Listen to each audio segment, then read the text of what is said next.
Hello everyone and welcome to maths pole. तो आज हम करने वाले हैं section A of NET December 2019। Right, इससे पहले मैंने जीए की 2 लेक्चर लिए, पार्ट 1 और 2, जिसमें मैंने नेट दिसंबर 2018 जो कि मैंने ही पेपर दिया था मेरे टाइम पे, तो मैंने उसको सॉल्व कराया। उसका सेक्शन ए मोस्टली मैंने 20 में से 16 क्वेश्चन करा दिए थे, एक क्वेश्चन आपको होमवर्क दिया था। तो आज मैंने सोचा कि क्यों ना उसी के आगे कराया जाए। तो ये वीडियो होने वाली है about net December 2019। So without wasting any time let's get started. Okay, तो आज की वीडियो का हमारा जो पहला क्वेश्चन है वो है count number of triangles in this figure. ठीक है, तो ये तो हम अभी करेंगे, लेकिन अगर आपको ध्यान हो तो मैंने अपनी पिछली वीडियो में भी करवाया था। ऐसा कुछ फिगर था और मुझे उसमें पैरेललोग्राम टाइप बताने थे, कितने नंबर ऑफ पैरेललोग्राम्स आते हैं। ठीक है, तो आप तो इस टाइप के क्वेश्चंस आ जाते हैं कि नंबर ऑफ ट्राइंगल्स गिनो, नंबर ऑफ पैरेललोग्राम्स गिनो। तो प्रोसेस सबका सेम होता है कि आप एक पॉइंट फिक्स करो प्यार, ताकि कोशिश करो कि जो भी आप गिनो वो उतने वो रिपीट ना हो फिगर्स, तभी आपका आंसर सही आएगा। ओ बाय द वे, अगर आपको मेरी पिछली वीडियो देखनी है जिसमें मैंने नेट दिसंबर 2018 का जनरल एप्टीट्यूड पोर्शन सॉल्व किया, जिसके बारे में मैंने अभी इंट्रोडक्शन में भी बताया, तो उसका लिंक आपको नीचे डिस्क्रिप्शन बॉक्स में मिलेगा।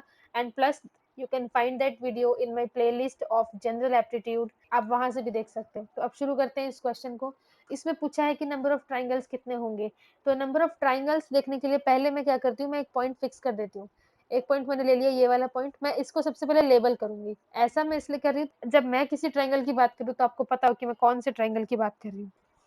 मैं पहले एक पॉइंट फिक्स करूंगी और उससे कितने ट्राइंगल बन रहे हैं वो देखूंगी। तो मैंने ले लिया पॉइंट ए। अब पॉइंट ए के लिए मेरे को एक ट्राइंगल तो मिल जाएगा ए ई एच, जो सबसे बड़ा वाला ट्राइंगल है ये वाला।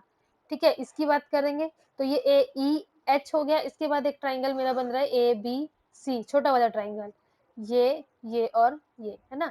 इसके बाद इस ट्राइंगल के बाद ए से ही अगर ध्यान दें तो मेरा ये भी बन रहा है ए बी डी, है ना, ये लंबा वाला ट्राइंगल। तो ये ट्राइंगल हो गया ए बी डी, और ए बी डी से ही ऑपोजिट में ट्राइंगल बन रहा है ए सी डी, है ना।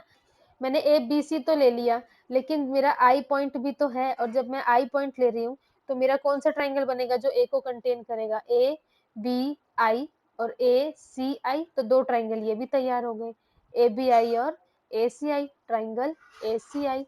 तो ये सारे ट्राइंगल्स हो चुके हैं जो मेरे ए पॉइंट से निकलते हैं, राइट। इसके बाद अगर मैं पॉइंट चेंज करके डी पॉइंट के दिखाना चाहूँ, तो ये अगर मैं पॉइंट डी ले लूं और पॉइंट डी से कितने बन रहे हैं, पॉइंट डी से एक ट्राइंगल जो मेरा ए बी डी और ए सी डी बन रहा था वो ऑलरेडी कवर हो चुका है। ठीक है, तो ये मैं नहीं गिन सकती। तो अब डी से मेरे कौन से ट्राइंगल बन रहे हैं, एक तो मैं ले सकती हूँ, क्योंकि मैं ए बी डी और ए सी डी ऑलरेडी गिन चुकी हूँ, पहला ट्राइंगल मैं ले सकती हूँ बी डी आई, है ना।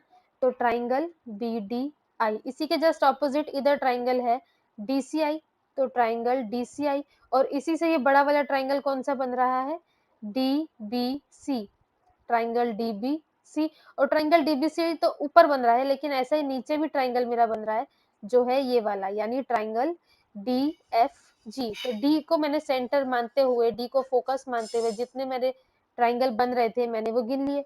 अब एक बार टोटल कर लेते हैं, ये आ रहा है 1 2 3 4 5 6 7 8 9 10, 10 आ चुके हैं मेरे पास ट्राइंगल। लेकिन अभी मुझे दो ट्राइंगल और मिलने वाले हैं जो कि हमने अभी तक ध्यान में नहीं दिया है, और वो ट्राइंगल है ये जो है बी ई जी। एक ट्राइंगल ये बन रहा है और दूसरा ट्राइंगल ये बन रहा है सी एफ एच। तो ये दो ट्राइंगल जोड़ने के बाद टोटल आ गया मेरा 12, and hence the correct answer is D option 12। अब जो मेरा नेक्स्ट क्वेश्चन है ये बोलता है different sum and product of two integers वो इस रेशियो में है क्या, 1:3:10। क्वेश्चन मेरा है कि इनमें से कौन से हैं वो नंबर्स। तो ऐसे क्वेश्चंस में मैं ऐसे नहीं करती कि लेट कर लो एक्स और वाई और उसके बाद में उसको गिन रही हूँ, नहीं, बैठ के ये सब करने का टाइम नहीं होता है। तो मैं तो ऑप्शन से ही करने वाली हूँ क्वेश्चंस को। तो जो पहला ऑप्शन है वो है 3 और 9। तो रेशियो कैसे आता है, डिफरेंस, डिफरेंस का मतलब 9 और 3 का डिफरेंस कितना है, 6। Difference is always positive, right, क्योंकि डिफरेंस ऐसे होता है एक्स माइनस मॉड पॉजिटिव। तो अब क्या आ जाता है, रेशियो है डिफरेंस का, तो डिफरेंस ले लिया वो आ गया 6, सम आ गया 9 और 3 12, और उसके बाद आ जाएगा प्रोडक्ट, तो 9 3 27। क्या ये रेशियो इसके बराबर है, नहीं है, क्योंकि 10 तो फैक्टर ही नहीं आ रहा है इधर थर्ड वाले में, इसीलिए ये नहीं हो सकता। ठीक है, तो मेरा फर्स्ट ऑप्शन हो गया इनकरेक्ट। अब आ जाता है सेकंड की बारी। 2 और 5 का डिफरेंस कितना है, 5 में से 2 गया 3 इस टू, इन दोनों का सम कितना है, 5 और 2 7। अब यही देख लो कि यही रेशियो आगे तो कटेगा ही नहीं, ये निकालने की जरूरत ही नहीं है, इन दोनों में ही कुछ कॉमन फैक्टर नहीं है और ये 1 और 3 जैसा तो कभी बन ही नहीं सकता, तो इसीलिए ये ऑप्शन भी हो गया incorrect. My next option is 5 और 10। तो 10 डिफरेंस क्या हो गया, डिफरेंस हो गया 10 में से 5 गया 5, तो पहला आ गया डिफरेंस, उसके बाद आ गया सम, ये आ गया 15 और फिर आ गया प्रोडक्ट जो आ गया 50। अब आप देख सकते हो कि अगर मैं 5/15/50 को 5 से डिवाइड करूंगी, 5 1 जा 5, 5 3 जा 15 और 5 10 जा, this ratio is exactly same to this one and hence my answer is C. Okay, तो जो ये क्वेश्चन है इसमें बोला है in the population of 900 people, तो टोटल कितने हैं, 900 लोग हैं, उसमें से बोला है the number of married couples is as much as the number of singles. तो जो नंबर ऑफ सिंगल्स हैं और नंबर ऑफ मैरिड है वो बराबर है, तो मैरिड तो एक्चुअल में कपल होंगे ना, तो इसका मतलब इसका ये ट्वाइस होगा, तो ये x मान लिया, अगर मैंने नंबर ऑफ सिंगल्स जो है वो x है, तो नंबर ऑफ मैरिड कितने हो गए 2x। तो इसके आगे का क्वेश्चन तो बहुत ही ज्यादा कंफ्यूजिंग लॉजिक है, पता नहीं क्या क्या इन्होंने लिखा हुआ है इसमें कि देयर आर 100 ट्विंस, उसमें से 50 ट्विंस सिंगल हैं और फीमेल्स हैं 400, इन सब की जरूरत ही नहीं है। मैंने ये क्वेश्चन ऐसे सॉल्व किया कि मैंने ले लिया कि भाई 900 टोटल है, तो सिंगल्स को अगर मैं एक्स मानूंगी तो कपल तो एक्चुअल में डबल ही आएंगे ना, मतलब number of singles is equal to number of married couple, तो अगर एक्स नंबर ऑफ सिंगल है तो एक्स कपल ऑफ मैरिड होने वाले हैं, है ना, लेकिन मैरिड होंगे कपल, कपल का मतलब तो दो होता है, तो यानी दो लोग, कोई आदमी या तो मैरिड ही होगा और या वो सिंगल ही होगा, है ना, तो इसका मतलब दोनों तो हो नहीं सकता, तो अलग अलग ही आएगा, तो इसका टोटल ही तो 900 आएगा, तो 2x plus x will be my 900, which is nothing but 3x equal to 900, this will give my x to be 300। और क्वेश्चन पूछा है ये बता दो कि मैरिड नंबर ऑफ लोग कितने हैं, तो मैरिड नंबर ऑफ लोग कितने होंगे, 2x ही तो होंगे, मैरिड वही एक आदमी मैरिड थोड़ी हो सकता, मैरिड नंबर ऑफ पर्सन, इन्होंने ये नहीं बोला कि मैरिड मेन बताओ या मैरिड वुमेन बताओ, अगर कोई लड़का मैरिड है तो जिससे मैरिड है वो लड़की को भी तो मैरिड ही काउंट करेंगे ना, तो टोटल हमें लोग बताने हैं जो शादीशुदा हैं, and that will be my 2x। तो अगर मेरे x की वैल्यू आई है 300 तो my 2x will be 600 and that is going to be my answer to this question, that is second. तो जो अब ये जो हमारा नेक्स्ट क्वेश्चन है ये फिगर वाला है, लेकिन ये मैं आपको बता दूं कि अगर आपको वेन डायग्राम समझ में नहीं आता तो इसमें थोड़ी सी प्रॉब्लम होगी। तो ये वैसे तो बहुत बहुत ज़्यादा ही इजी क्वेश्चन है, इसमें सीधा से पूछा है कि फिगर कौन सी है जो हाउस ऑफिस और बिल्डिंग्स के बीच में रिलेशनशिप बनाती है, मतलब जैसे वेन डायग्राम होता है ना, तो मैं ये ले लेती हूँ कि ये यूनिवर्सल सेट है, इसमें सी सेट, इसके अंदर वाले एलिमेंट्स जो होते हैं वो ए सेट को डिफाइन कर रहे होते हैं, तो मैंने अगर ले लिया A is a set of all offices and B is a set of all houses and C is the buildings। तो ये आप देखोगे इसमें से कौन सी figure A B C D हमारा आंसर होगी जो इन तीनों के बीच में रिलेशनशिप बना रही होगी, मतलब कौन सा सेट किसमें कंटेन्ड है। तो सी बिल्डिंग है, तो ये देखो आप, ऑफिस भी बिल्डिंग ही होगी और हाउस भी तो बिल्डिंग ही होगा, तो हाउस और ऑफिस दोनों बिल्डिंग है, यानी ए और बी दोनों कंटेन होनी चाहिए सी में। तो ऐसा कौन सा है जिसमें ए और बी दो सेट तीसरे सेट में कंटेन हो रहे हैं, इसमें अगर मैं इन तीनों को ए बी सी सेट मानूं तो कोई भी एक दूसरे में कंटेन नहीं है, तो डी गलत, कोई भी दो तीसरे में कंटेन नहीं है इसीलिए सी गलत, इसमें भी कोई भी दो तीसरे में कंटेन नहीं है तो गलत, और सही आंसर हो गया है ए। इसको आप इस तरीके से भी समझ सकते हो कि ये जो फिगर है, ये फिगर मैं मान लूं कि ये जो बॉक्स है that is my C set, that is the set of all buildings. अब ये मैंने ले लिया A set the set of all offices, A हो गया the set of all offices और बी मैंने ले लिया the set of all houses, है ना, तो इसका मतलब ए और बी दोनों ही सी में कंटेन है, भाई ए भी बिल्डिंग ही होगा बी भी बिल्डिंग ही होगा ना, ऑफिस भी बिल्डिंग होता है और हाउस भी बिल्डिंग होता है, और कुछ ऐसे भी तो होते हैं ऑफिस और बिल्डिंग दोनों हो जाए, यानी घर में ही जो लोग ऑफिस बना लेते हैं, तो इसीलिए इंटरसेक्शन भी आ रहा है, तो this A option is the correct relationship between both। So now our next question is 7 chairs are numbered 1 to 7 and placed around a round table।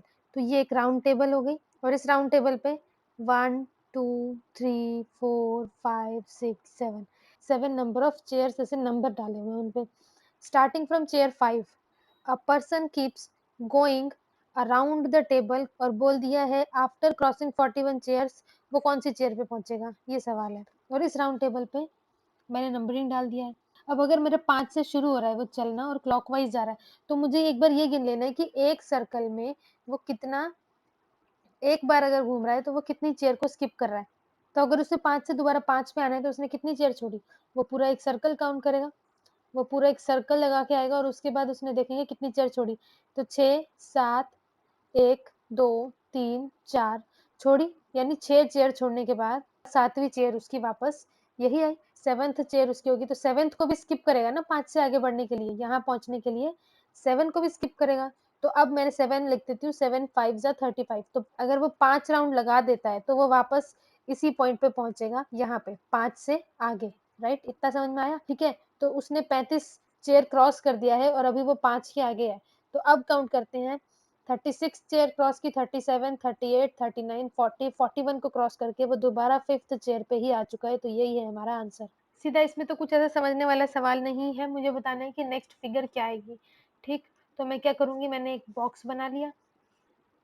अब इस बॉक्स को बनाने के बाद देखो, पहले वाले क्वेश्चन में ए यहाँ आ रहा है, दूसरे वाले में ए यहाँ आ रहा है, तीसरे वाले में ए यहाँ है, तो जो अब हमारा आंसर होगा उसमें हमारा ए यहाँ होना चाहिए। ठीक है, तो जिसमें ए यहाँ नहीं है वो तो पहले ही डिस्कार्ड कर दो ऑप्शन, राइट? तो ए यहाँ नहीं है तो ए गलत, ए यहाँ नहीं है टॉप लेफ्ट में तो डी गलत, दो आंसर यहीं से गलत हो गए।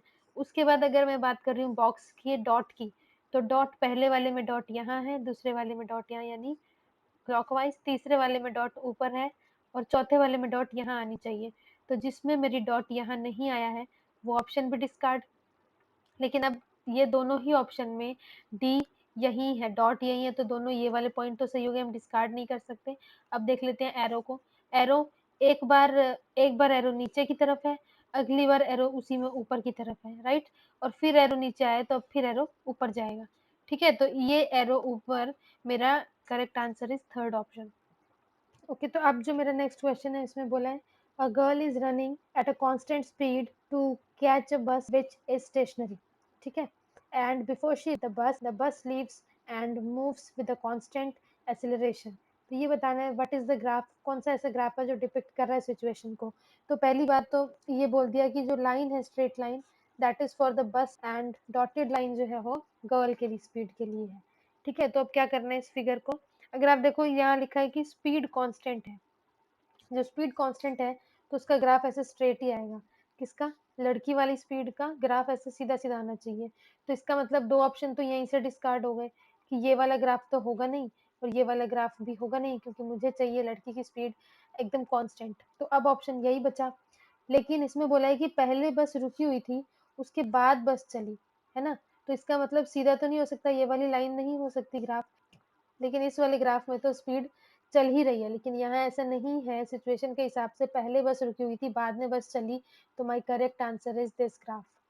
अगले क्वेश्चन शुरू करने से पहले मैं ये हाईलाइट कर दूं कि अगर आपको मेरा वीडियो पसंद आ रहा है तो इसको लाइक शेयर सब्सक्राइब करना ना भूलें। अब चलते हैं अपने नेक्स्ट क्वेश्चन की तरफ, जिसमें ये बोल रहा है, a move of a coin is defined as a crossing any number of points in a straight line in on a 4x4 grid, horizontal हो, वर्टिकल हो, डायगोनल हो, कितने भी पॉइंट को क्रॉस करे वो फर्क नहीं पड़ता। जैसे जैसे इसमें अगर 2-3 पॉइंट को भी क्रॉस करे तो इसको एक ही स्टेप माना जाएगा।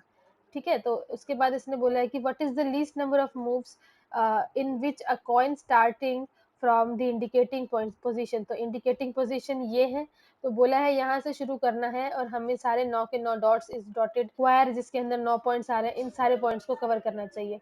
ये ध्यान दें कि ऐसा कहीं नहीं लिखा है कि हम इस बॉक्स के बाहर नहीं जा सकते, राइट? तो यहाँ पे मैंने पहले कोशिश किया कि मैं सिर्फ बॉक्स के अंदर अंदर रहूं, तो कितना भी करूं मैं कम से कम 5 लाइन तो मुझे ड्रॉ करनी ही पड़ेगी। जैसे मैंने एक लाइन ड्रॉ की, 2, 3, उसके बाद यहाँ आ गए 4 और फिर 5 लाइन ड्रॉ की। लेकिन फिर मुझे लगा कि ये बाहर वाले पॉइंट्स का क्या यूज है, ये जो बाहर वाले पॉइंट्स है इनका भी तो कोई रोल होगा ना, तो इसीलिए इसको करने का एक और तरीका सोचा है जो ऐसे होगा। मुझे ये बताना है ना कम से कम कितनी लाइन, तो 5 तक तो मैंने बता दिया है, अब मुझे और कम के बारे में सोचना था, तो मैंने ऐसे किया, एक लाइन यहाँ से नीचे, यहाँ से डायगोनल गया 2 स्टेप, फिर यहाँ से लेफ्ट 3 स्टेप और फिर से डायगोनल आया 4 स्टेप। अब आप देखो टोटल 4 स्टेप भी हो गए और अंदर वाले छोटे वाले बॉक्स के सारे डॉट्स कवर भी हो गए। तो इसका आंसर है first, that is 4 steps, right? तो आज के सेशन में बस इतना ही। आई होप आपको ये वीडियो यूजफुल लगा हो, and please like share and subscribe. Thank you very much for watching. All the best.